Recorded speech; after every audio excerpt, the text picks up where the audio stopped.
افضل كريم او قاعده كريميه تستخدميها لتفتيح الاسمرار ايا كان الاسمرار مهما كان سواد السنين. دلوقتي انت محتاجه تفتحي الاماكن الغامقه في جسمك، ركبك، اكواعك، رقبتك، الاماكن الغامقه والاماكن الحساسه، ومش حابه تشتري كريمات باسعار غاليه. تعملي ايه؟ تعملي اللي انا هقول لك عليه، ورقه وقلم يا ست الكل وتعالي ورايا وتصلي على سيدنا النبي في التعليقات، اللهم صل وسلم وبارك على سيدنا محمد. بصي يا ستي، هتروحي لي الصيدليه تجيبي لي علبه فازلين، هناخد علبه فازلين وتحطي لي عليها معلقه نشا وتضيفي كمان معلقه حليب بودر.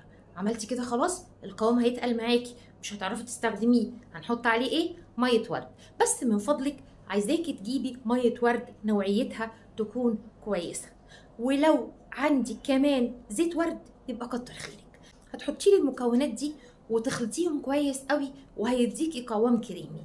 يوميا قبل ما تنامي هتحطي لي على ركبك، على رقبتك، على اكواعك، وعلى ايديكي كمان لو عايزه تفتحيها. لو كده بقى عندك افضل كريم او قاعده كريميه تستخدميها لتفتيح الاسمرار ايا كان الاسمرار مهما كان سواد السنين. خلصتي معاكي الفيديو، اتمنى يكون الفيديو عجبك. يا ريت لو الفيديو عجبك تنسينيش لايك وشير وسبسكرايب. والسلام عليكم ورحمه الله وبركاته.